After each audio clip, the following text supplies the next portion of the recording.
So let's check out 5 of the FBI's most wanted. Let's check them out.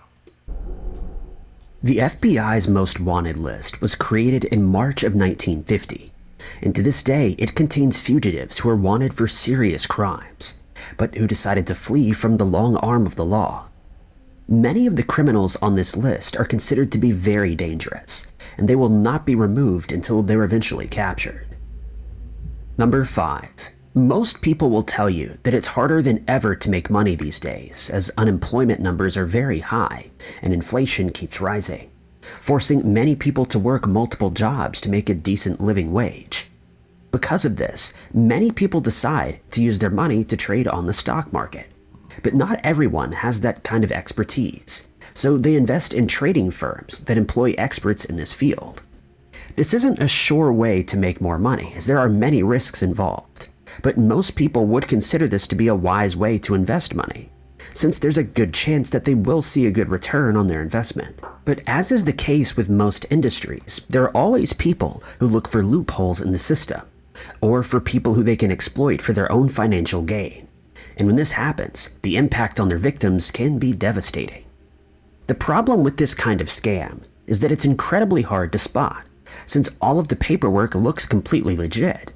In some cases, the companies that people invest in are legally registered and look above the board, and they generally receive positive reviews, though these are also often faked.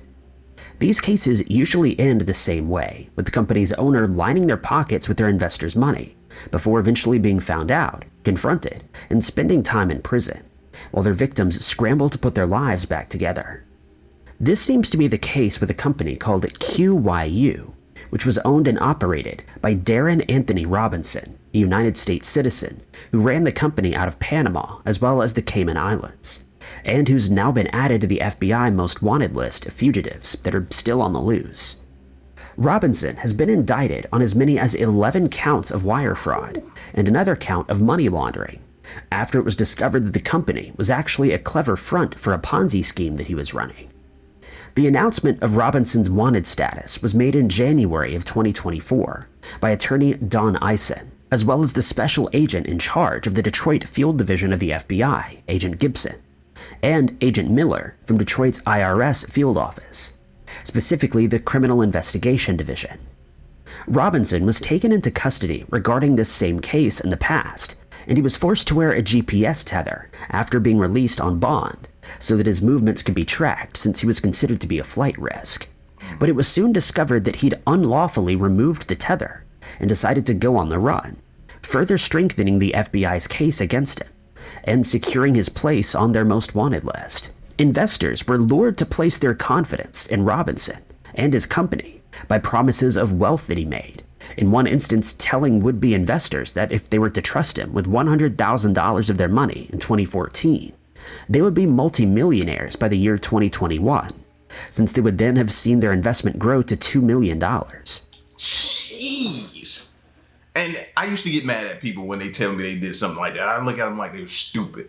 I'd be like, man, you really put $100,000. But these days, with scamming at an all-time high, and people are really, really good at scamming, I can't be mad at them.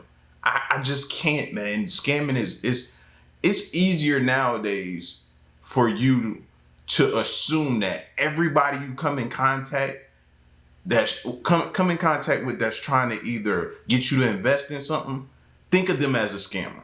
Automatically, right off the bat. Let them prove to you over time that they're not a scammer before you, and then step out there lightly.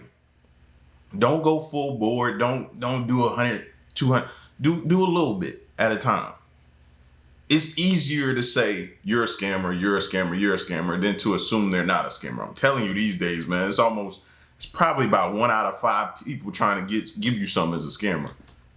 To further lure them in, Robinson claimed that the company was regularly generating hugely positive results on past investments, and that many of his previous investors had become very wealthy, depending on how much of their money they decided to entrust to him and his firm, though it's very likely that none of this ever actually happened. In another unbelievable claim, Robinson stated that QYU had seen profitable returns on investments for every single month in the years between 2014 and 2021, creating the impression that money could be made with minimal effort and virtually no risk whatsoever. In fact, he went so far as to state that every investment is guaranteed to see positive returns every month. And to put investors' minds at ease, he claimed he would only be paid from trading profits and not investor principal. This means that the original amount of money invested by one of his clients would never be touched, and that Robinson would only receive financial gains as long as his company kept seeing positive returns every month, once again creating the notion that there was zero risk involved. But it was then discovered that Robinson was actually running a Ponzi scheme, which usually means that the first lot of investors are paid via the money that later investors bring into the company, making it seem as though the company is doing very well and making a lot of profit. The ones who truly suffer here are the later investors, who often end up losing every cent that they invested. While these kinds of cases usually end with the culprit being ordered to repay their victims, this doesn't always happen, since much of the money has been squandered away or used to cover the criminal's tracks. In Robinson's case, it was found that he followed this exact narrative, and although he did use some of his investors' money to trade as promised, most of it was used to keep his early investors happy, likely because his company wasn't doing nearly as well as he claimed it was. There have been many cases where these kinds of firms start out completely above the board and with the best intentions of their investors in mind. But when the firm runs into trouble, the operator panics, and rather than owning up to the fact that they lost a lot of money, they attempt to cover their tracks by turning it into a Ponzi scheme, sometimes unwittingly. But in Robinson's case, it's believed that he knew what he was doing all along, and that he always had the intention of swindling money from those who trusted him with their life savings. And you hear the horror stories too, man. People taking their entire 401k and putting it into these places, or their life savings, or kids' college fund, because they're trying to double it, and retirement, and they thinking about so many different things, man. And people prey on you because they know that you need more money. So they can spot you from a mile away, and they know how to prey on you, man. You got to be careful. A truly deplorable act. It was also found that later investors' money was used by QYU to pay their employees, cover the company's many expenses, and to fund Robinson's lavish lifestyle, contrary to the promises that he made in order to convince people to invest in his firm. To keep the wool over his investors' eyes, he produced fake documentation, including spurious account statements that were sent to them on a monthly basis. To make it seem as though these statements were legitimate, he also falsified trading data, and no one was any the wiser until his nefarious dealings were eventually uncovered. When all was said and done, Robinson had collected as much as $100 million from his investors, many of whom were found to hail from southeast Michigan, though it's believed that there may be many more from other parts of the country, and possibly around the globe. Though it should be noted that Robinson has only been indicted at this point and is considered innocent until proven guilty, the fact that he removed his GPS tether and fled from law enforcement does not paint him in a very good light. The FBI has asked anyone who's fallen victim to Robinson's scheme, or who has any knowledge of his current whereabouts, to contact them at 1-800-225-5324. Alternatively, you can visit your local FBI office or American Embassy, or you can submit a tip online at tips.fbi.gov. Number 4. Running an investment firm can be very risky business, since these companies handle other people's hard-earned money, and one mistake could easily result in their entire investment being lost. But it's often the case that these firms employ financial experts who can make accurate predictions as far as investments are concerned, and hence most people feel that their money is safe and will in fact increase as time goes by. But the fact remains that all of this hinges on predictions, and since no one can see into the future, there will be instances where a lot of money is lost, not only for the investor, but the company alike. When this happens, most of these types of firms will make every effort to get their investors' money back, but some operators are left scrupulous and will attempt to shirk their responsibility by fleeing, leaving their clients penniless and with nothing to fall back on. This is seemingly what happened in the case of a man named James Arthur McDonald Jr., who was the owner of 2 companies called Hercules Investments, which was based in Los Angeles, and Index Strategy Advisors in Redondo Beach, California, and he's currently included on the FBI's most wanted list. To make matters worse, McDonald was a trusted financial analyst who made several appearances on television, specifically on CNBC's Financial TV News Network, which made him seem far more credible than he really was. What a lot of people find strange is the fact that McDonald took a serious risk with his clients' money, when he relied on the fact that the US would soon go through a tumultuous period, something that never happened and resulted in massive losses, none of which have been accounted for so far. The crazy part is, I don't know if y'all picked up on it, is when they said he was on CNBC. See, that's where they get us. We think since they go on like a reputable station, news network, like CNBC, we think, oh, they gotta know what they're talking about. They gotta be for real. They're not gonna take my money. It's gonna be less of a risk if I go with them because they were on TV, they were on this network. I should be okay. And that's still not the truth. In the latter part of 2020, McDonald took a serious chance by predicting that the US economy would see a serious downturn thanks to the COVID-19 pandemic that was rampant at the time, resulting in many countries going into lockdown. As a consequence, many people's jobs were either terminated or put on hold, putting strain on the country's economy. And in many of these regions, a state of emergency was declared, since no one knew how long it would be before the world would return to its normal state. He further banked on his prediction that the US presidential election would cause further disaster to the economy, and that it would result in major sell-offs, which would then cause the stock market to drop drastically. Unfortunately for McDonald, these predictions never came true, and before long he was losing a lot of clients' money. And before long, they started demanding answers from his employees, as would be expected. An affidavit states that the losses incurred totaled between $30 million and $40 million. And that's when he started making even worse decisions that only further exacerbated the situation, resulting in even more money being lost. The following year, he asked investors for even more money, again totaling in the millions of dollars, claiming it would be used as capital for the Hercules company. But this only ended up making the situation worse. McDonald failed to disclose the massive losses that his companies had suffered, and was less than truthful about how the newly acquired capital would be used. He stated that he was intending to launch a publicly traded mutual fund named Hercules Fund, which would trade under the ticker symbol NFLHX.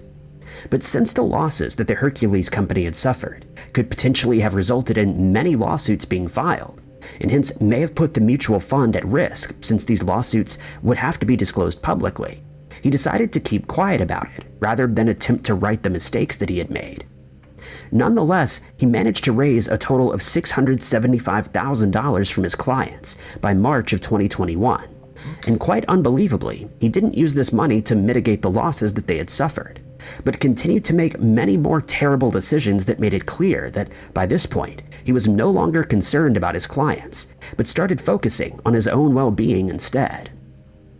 What followed was a large amount of spending in different areas, including a total of $174,610 being spent at a Porsche dealership, $6,800 spent on clothing bought from a designer menswear website, and a total of $109,500 was transferred to the landlord of a property that he was renting in Arcadia, California, with his investors none the wiser.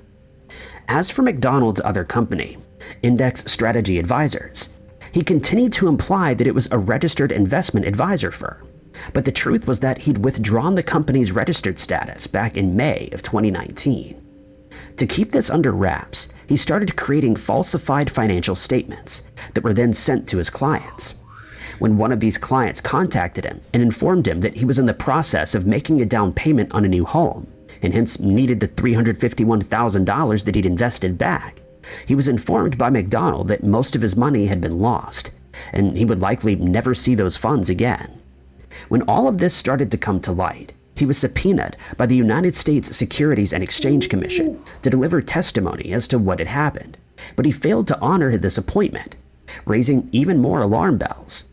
To make matters worse, he'd become completely uncontactable as he was no longer reachable by phone, and had seemingly closed all of his email accounts, allegedly telling one of his friends that he was planning on vanishing for good. During an investigation into the dealings, it would be discovered that he'd used investors' money to pay his personal credit card debts, and now the hunt is on to track him down and take him into custody.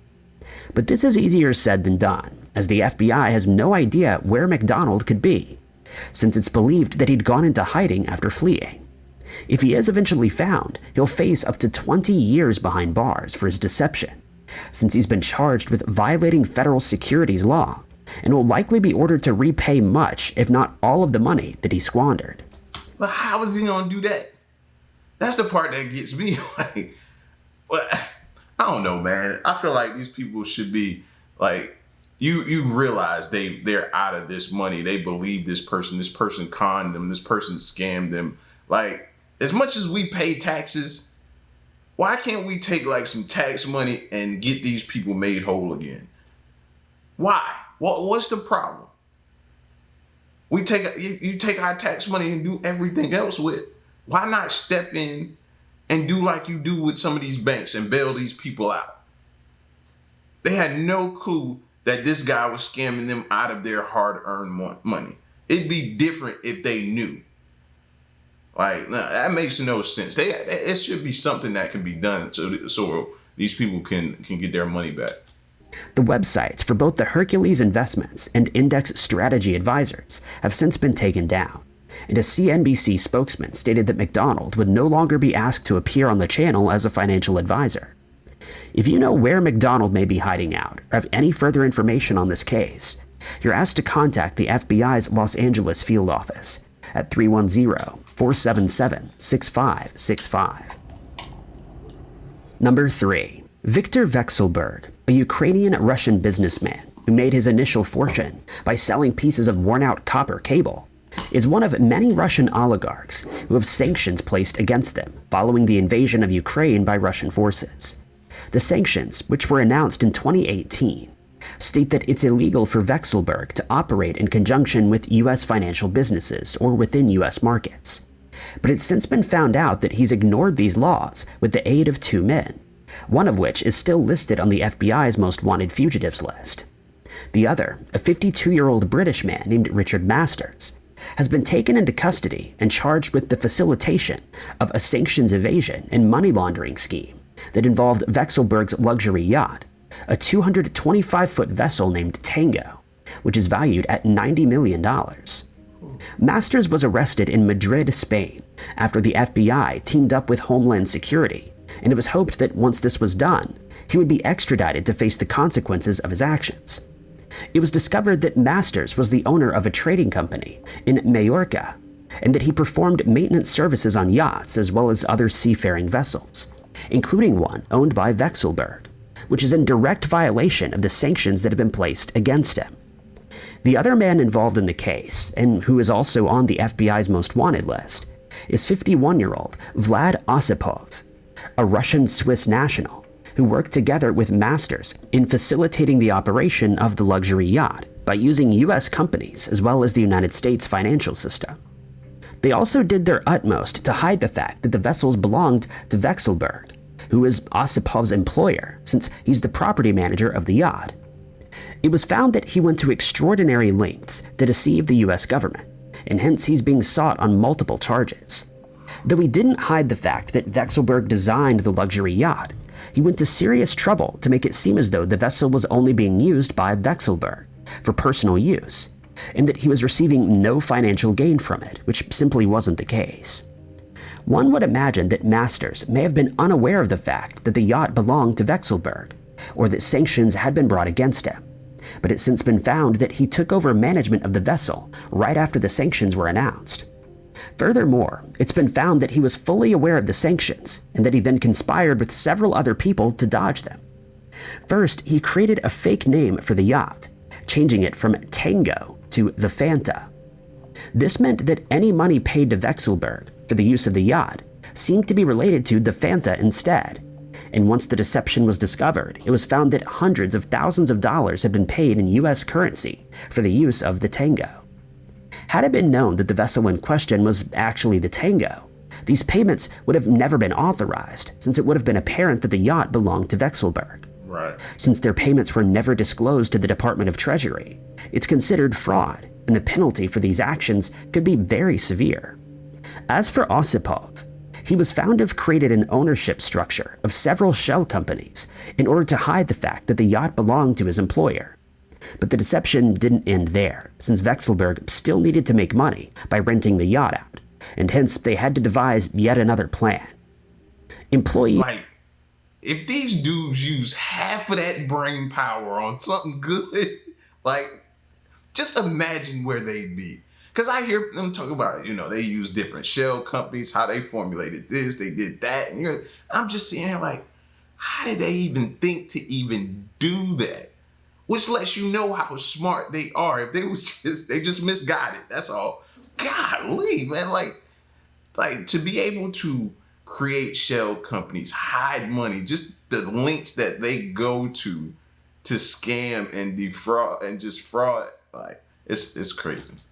Working aboard the vessel were told to keep doing business with U.S. customers, but to hide the fact that it belonged to Vekselberg, since this would draw attention to the sanctions against him, likely resulting in many cancellations and huge losses in profits. To do this, they advised customers to pay for the use of the yacht in foreign currencies or through third parties.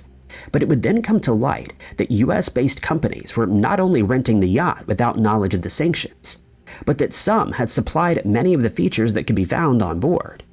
These included its internet connection, teleconferencing software, weather forecasting systems, computer systems, as well as its satellite TV service, and other luxury services that had to be paid for, further illegally lining Vekselberg's pockets. This meant that Vekselberg and his employees were still enjoying the benefits of the yacht being used, directly defying the sanctions that he was supposed to adhere to, since all of these services had been purchased illegally. In April of 2022, the Tango was frozen by Spanish authorities after they were made aware of the seizure warrant that had been granted by the U.S. District Court for the District of Columbia. The warrant stated that the yacht was in line for forfeiture since Vekselberg and his employees had committed fraud against the U.S., had laundered money, and had ignored sanctions that were in place. Initially, Osipov faced a total of 12 charges for his involvement in the scheme. But in February of 2024, it was announced that a new indictment had been reached, and that he would now be facing an additional 5 charges, all related to the managing and operating of the yacht. The U.S. government has also announced that it would be seeking the return of all the funds collected by the two men, while the Tango was still illegally operating, and it's believed that this will total somewhere in the region of $707,000. But the case was dealt a setback when Spanish authorities announced that they would not be extraditing Masters as requested, since it was found that his dealings hadn't breached any Spanish laws, and hence his crimes didn't qualify him for extradition. For the time being, he remains under house arrest in Spain, and the Tango remains under seizure at the Club de Mar in Palma, but Osipov remains on the run as his current whereabouts remain unknown. The case against Osipov and Vekselberg is part of the klepto capture operation, which includes a task force that looks to enforce the sanctions that have been brought against several Russian figures in the wake of the Russian-Ukrainian war.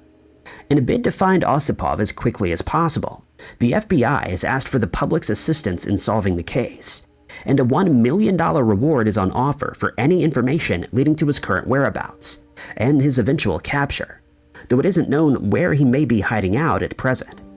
If you have any information or could assist in bringing Osipov to justice, you're urged to contact the FBI via email at tips.fbi@fbi.gov. You can also visit your nearest FBI field office or American embassy, or submit a tip via WhatsApp using the phone number 763-443-8025. Number 2. Illegally dealing with weapons is a serious crime that could see criminals face very lengthy jail sentences.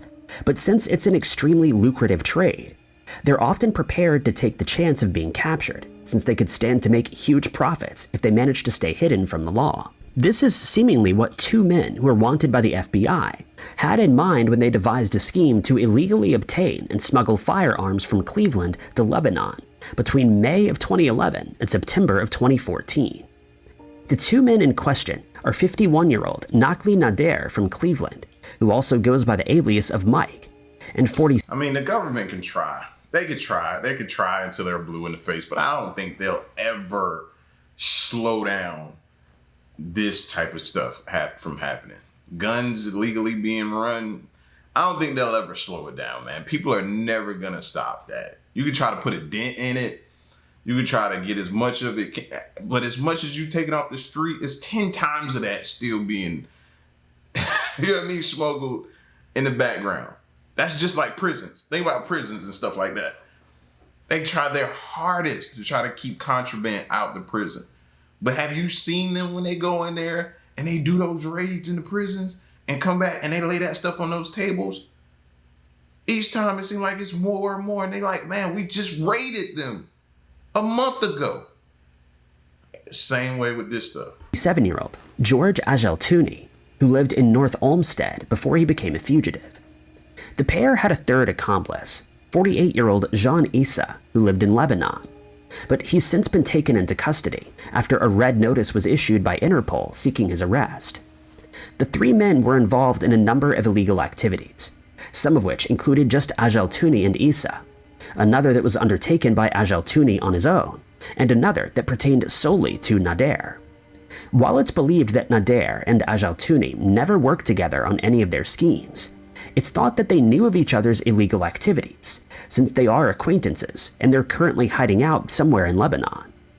The details of Ageltouni and Issa's crimes are rather complicated and well thought out, explaining why it took so long before their illegal activities came to light, and why they managed to make large profits like they did. Between 2011 and 2014, Ageltouni and Issa constructed a plan to supply firearms to Lebanon after they were purchased in Cleveland. Ageltouni was the one who acquired the weapons from federal firearms dealers, as well as private individuals in Northeast Ohio and other areas of the country. He would also travel all over the US to attend firearms shows, where he would choose suitable weapons to purchase, using cash to pay the former owners. But once this was done, the weapons still had to be smuggled out of the country. And to do this, the two men devised a clever scheme to avoid detection. Ageltouni proceeded to purchase used cars from private individuals in order to keep his tracks covered with as little paperwork as possible. Once the vehicles had been acquired, they would remove the door paneling and body paneling before placing the weapons inside and then replacing the panels to conceal them. Issa would then make his way from Lebanon to Cleveland, not only to help with the concealment, but to get the vehicles ready to be transported to Lebanon. This was done via ship to further minimize the chances of them being caught red-handed. Once the cars reached their intended destination, both men would be in Lebanon to receive them. The cars would then be taken apart again, and the weapons retrieved to be resold to the highest bidder.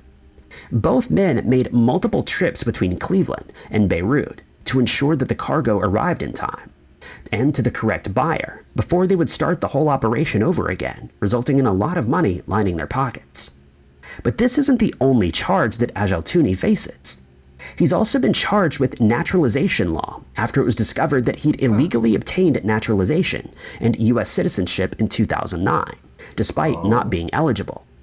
Both Issa and Ageltouni face further charges of conspiracy to smuggle and illegally ship firearms, smuggling goods from the U.S., unlawful delivery of firearms to a common carrier, control of arms exports and imports, and unlicensed dealing in firearms. A long list of charges that could see them spending a significant amount of time behind bars. I don't think he cares at this point. Just a guess. I don't really think he cares. As for Nader, who's also still on the run from the FBI, he's charged with 4 counts of income tax evasion that's connected to several businesses that owned and ran between 2012 and 2015.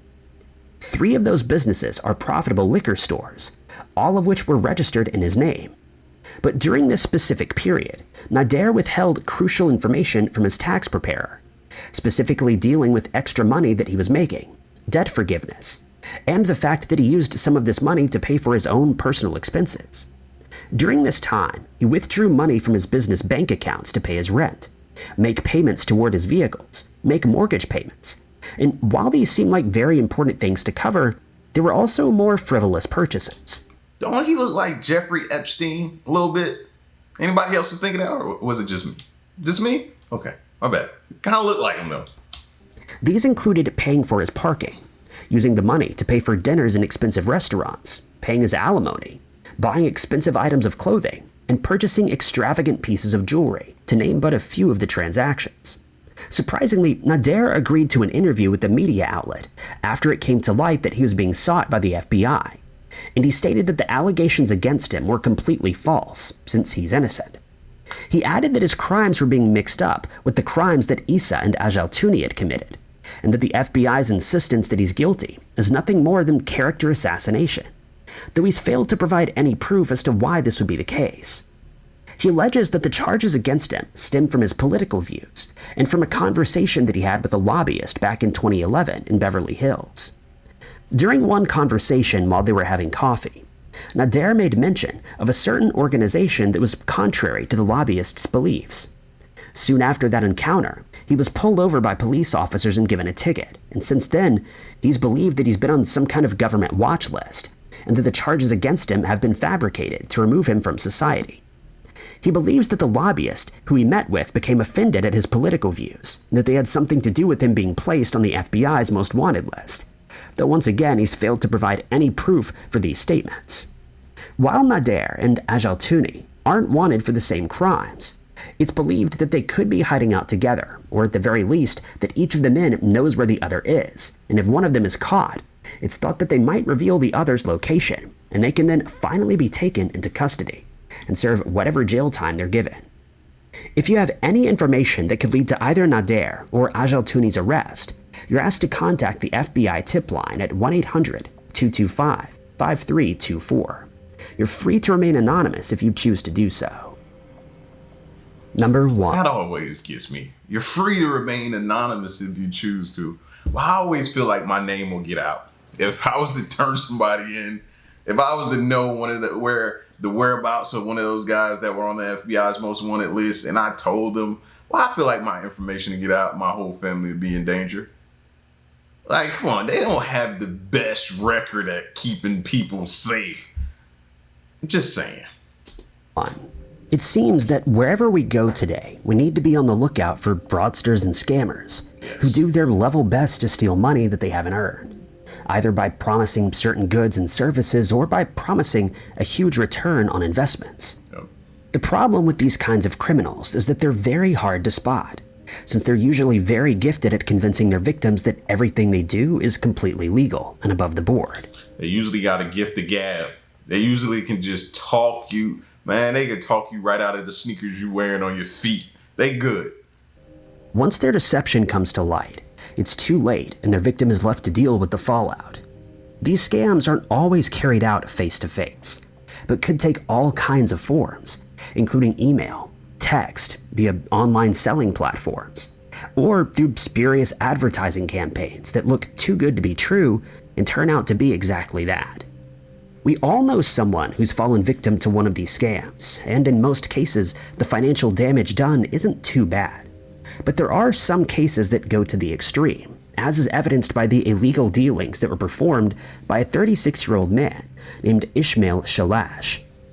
Shalash is a foreign national who has dual citizenship in Jordan and Palestine, and who lived in Cincinnati until it was announced that he'd been added to the FBI's most wanted list in September of 2021. He's now been on the run ever since, and his current whereabouts remain unknown. He's accused of using the Hard Rock Casino in Cincinnati to launder money that he'd obtained illegally, and then allowing his wife to use that money to finance her extravagant lifestyle. The scam that Shalash used to obtain this money is a strange one that saw several luxury car dealerships lose a lot of money after they never received what he had promised them. It's alleged that Shalash would contact these luxury car dealerships and discuss selling a vehicle to them.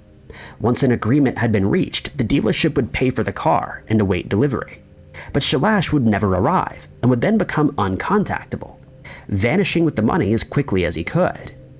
He would also travel to several dealerships are getting scammed. So what makes y'all think we stand a chance? They able to get over on these dealerships and these companies and corporations.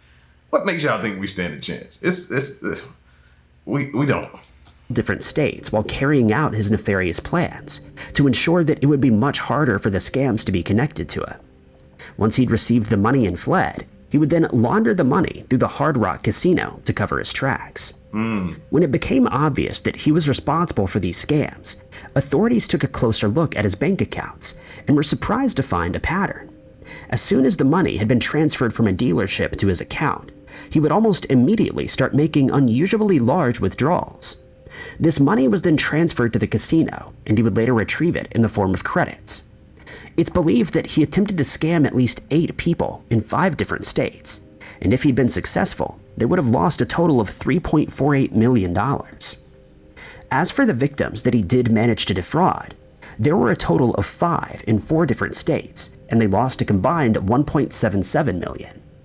To keep his real identity a secret and to further gain his victims' trust, he would often tell them that his name was Armand Barigante, and that he represented MDDI Inc.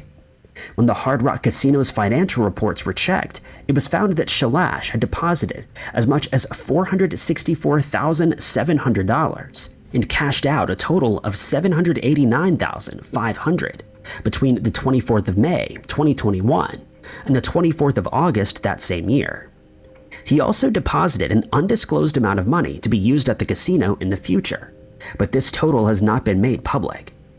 The casino would eventually notice suspicious activity on his account, and it would then come to light that he was using that account to transfer the money that he had stolen from his victims, effectively making him a money launderer.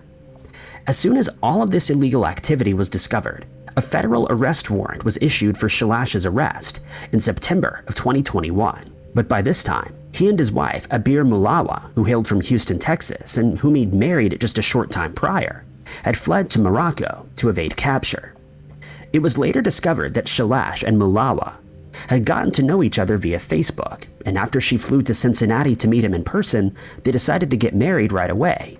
But as soon as the couple became aware of the fact that the long arm of the law was closing in on Shalash, he quickly emptied his bank accounts with the use of cashier's checks, totaling about $500,000. Y'all don't think she know?